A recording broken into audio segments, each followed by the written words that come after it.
Today we're covering new fragrance releases for this past week. We're going through all the fragrance news and we're discussing what is a smash and what is a pass.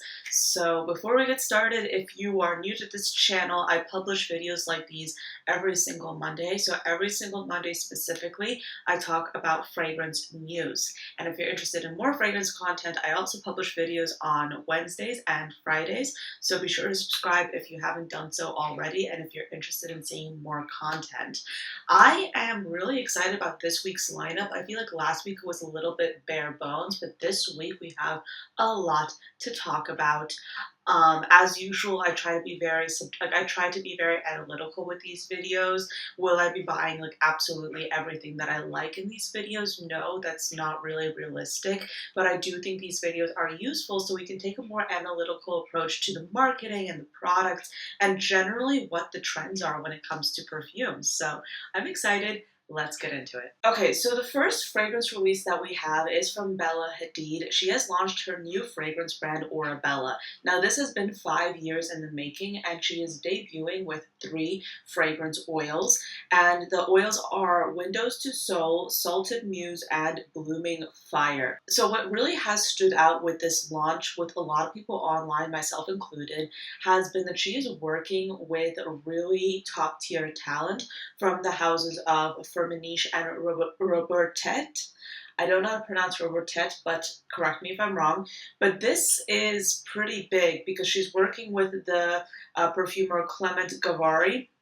And it's obvious that this is not just a cash grab. She is really investing into the brand and creating really thoughtful fragrances. She didn't have to do that, but the fact that she is doing that, in my opinion, makes me think that this will have a little bit more longevity than, say, like a typical cash grabby celebrity launch. The fragrances also contain a blend of oils that you're supposed to shake so they can emulsify together and then apply them. They're supposed to be moisturizing and they contain essential oils. The packaging is one of my favorite aspects of this brand so far. I think it's absolutely beautiful.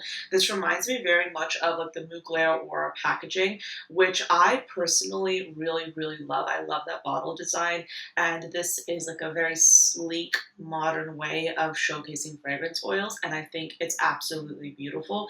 This, in my opinion, this looks custom to me. Personally, I think it's beautiful. This will be available in Ulta Beauty starting on the 10th. So I very much am looking forward to trying these at least in store. I think this is an absolutely beautiful launch and I can't wait to see more from this brand. So let's get into the fragrances individually. So Windows to Soul has notes of lemon, geranium, mint, a heart notes of damask rose, jasmine, and then a base of tonka bean, plus essential oils of lemon, geranium, and spearmint. Then we have Salted Muse. This is supposed to be a vibrant, salty fragrance with top notes of sea salt, pink pepper, CO2 extract, heart notes of olive tree accord, fig, lavender, and then a base of cedar, sandalwood, and amber, plus essential oils of lavender, black pepper fruit, and vetiver root. Finally, we have Blooming Fire. This is supposed to be a warm floral fragrance inspired by Bella Hadid's childhood on the beach. We have top notes of bergamot, cedarwood, clove leaf, patchouli, cardamom, a heart of manoi and jasmine, and then a base of patchouli, plus essential oils of cedarwood, clove leaf, and cardamom. I'm very interested in trying specifically Blooming Fire and Windows to Soul. I feel like those 2 fragrances will be right up my alley. I mean, of course, Salted Muse sounds interesting as well, but I am a little bit hesitant to try a lot of salty fragrances. So if I had to rank them, that's how I'd rank them. But what I also find interesting is like the marketing behind this. I feel like, I don't know, maybe this is just me, but I feel like a lot of people online, I mean, I haven't said this like online myself, but I feel like Bella Hadid is so beautiful that she almost resembles an alien, and the fact that they have like kind of like an alien aesthetic going for like this marketing is super fascinating to me. I just think it's really interesting. It's obvious that this brand is very well thought out. and I think that's valuable. So this is something I'm really excited about. Absolute smash. I am super interested in seeing more from this brand and trying these fragrances out. We have a few releases from Brown Sugar Babe. They're quite renowned on TikTok for their oils. I have a few oils from them, and they are super potent, beautiful gourmands. They do a mix between inspired by fragrances and also original blends. For this launch specifically, I'm super interested in their original blends. So we have Pink Pound Cake. We also have Crispy Cream. And then we have a few inspired fragrances, such as Julie Mango, which is inspired by mango skin. And then we have Rosé, which is inspired by Roses on Ice by Kilian. Personally, the original blends are an absolute smash for me. If I had to choose between Krispy Kreme and Pink Pound Cake, I would choose Krispy Kreme because I think that that's like a very unusual and very innovative kind of scent profile to go for. And I already have Caked Up from them. And by the way, it's a really beautiful cake-like scent, a beautiful, stunning gourmand. It's absolutely gorgeous. And I feel like if I had to choose, I would choose Krispy Kreme because I haven't tried like a donut interpretation from them in the past. And I don't know, I love donuts, by the way. All right, so what's next? We have a new special edition perfume from Roja. This is a limited launch, and this is supposed to be their RDHP 20, celebrating 20 years, I'm assuming. And yeah, they're releasing 150 bottles. Each bottle is numbered and signed by Roja Dove himself, along with an authentication certificate. And so we have top notes of aldehydes, bergamot, lemon, lime, heart notes of geranium, sage, magnolia, freesia, rose, jasmine, ylang ylang, violet, and peach. And then a base notes. This is a long one of rhubarb, clove, mosses, cidrasun oris, sandalwood, clear woods, amber, vanilla, benzoin, tocopine, ladanum, patchouli, peru, balsam, cypriol, fragrances, oud, wood, and musks. I think it goes without saying that like this is for the Roja customer, and I am unfortunately not the Roja customer, so this is a pass for me. But I can definitely say that like I very much appreciate the craftsmanship behind Roja and Roja Dove himself. Like it's absolutely stunning. I read his, or not read, I listened to his podcast episode for Perfume Room, and if you are interested in hearing more about Roja Dove, definitely check that podcast episode out because it was truly a fascinating listen. But this is not for me. I'm not the Roja customer, so this is a pass for me, but I think it would absolutely be a gorgeous experience to smell this, but I am not the customer meant for this. This is meant for their customers who purchase Roja a lot, and it's meant for them. So anyway, moving on to what's next. Oh, Bvlgari. So I don't know, Bvlgari is one of those fragrance houses that I really would like to get more into because they seem really, really beautiful. They have a fragrance called Chill and Soul, and this is a citrus perfume with the notes of lemon, neroli, orange blossom, and petitgrain. And not gonna lie, I feel like the packaging on this is so fun. This is something that I would absolutely smash. It sounds so weird. This is something that I would very much be interested in purchasing. I mean, if I had to say smash or pass, I would say smash.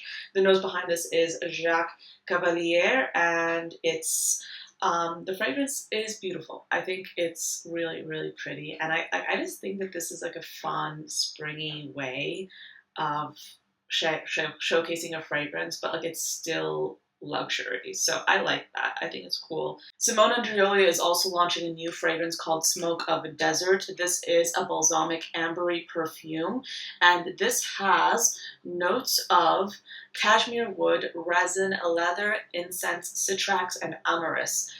This would be a smash for me. I love a really resinous scent, and I also really like leather. So this would be a smash for me in terms of like sampling. I would be interested in trying this one.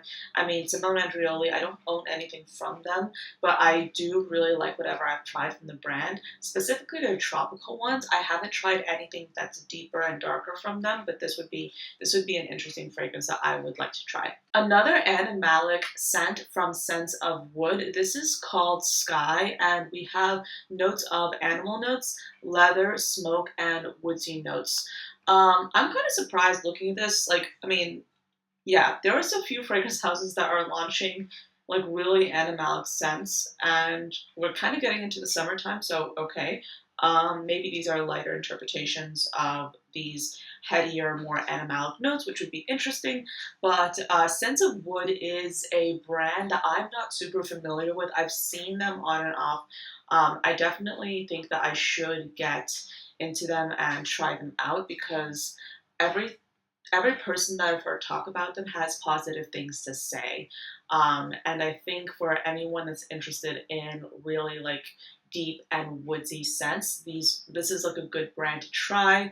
They're inspired by woods. They're inspired by different trees. So yeah, an interesting brand.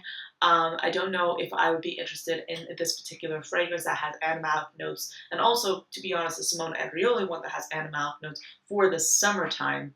But still something, a new release to note, a new release to have on your radar if this is something that you are interested in. Afnan is launching 2 new gourmand fragrances, and they are Portrait Abstract and Portrait Revival.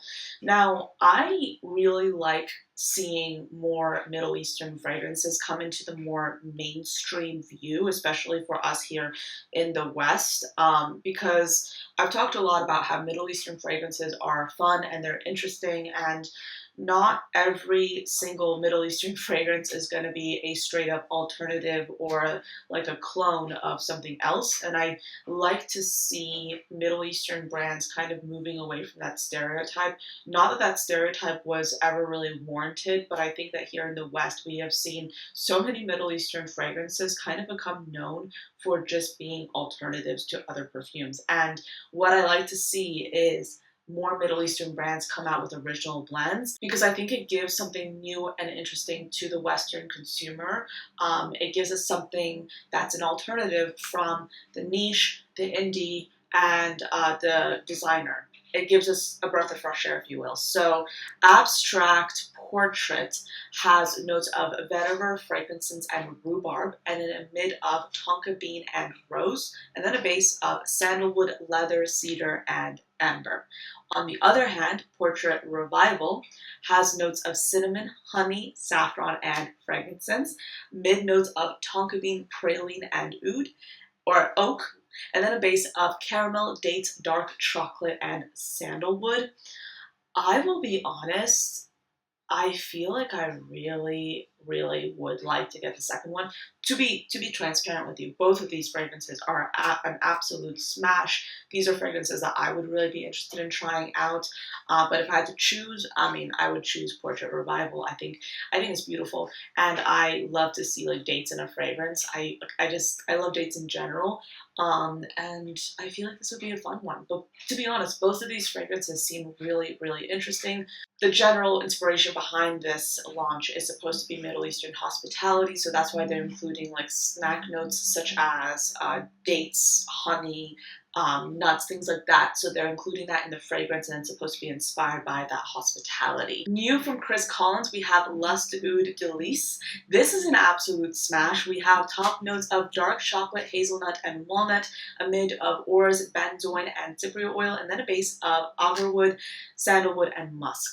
This sounds like it would smell absolutely divine, and I feel like this would be like a unisex interpretation of these notes, so that would be very exciting. I love Chris Collins fragrances. I don't think I've smelled anything from the brand that I do not like. So as a consumer, I almost feel like overwhelmed by all the options because they have some really beautiful scents. Dan Sauvage is my absolute favorite from them that I've tried so far, but keep in mind I haven't tried their new stuff. So yeah, this is an absolute smash. Have you tried the new Chris Collins fragrances? And if so, what do you think? All right, so that's it for this week. I feel like this was a pretty interesting lineup, a lot of really cool launches. What do you think about these releases? Is there anything that you're really, really interested in trying? And is there anything that you're just not too interested in? Please share your thoughts down below. I'm really curious to hear your opinions. But if you're interested in seeing more videos like these, check my playlist for new releases, Smash or Pass videos on my channel, and also check back in next Monday for the next installation in this series, since I'm going to be doing this every single Monday. Thank you for watching till the end. I hope you enjoyed this video, and I'll see you next time. Bye!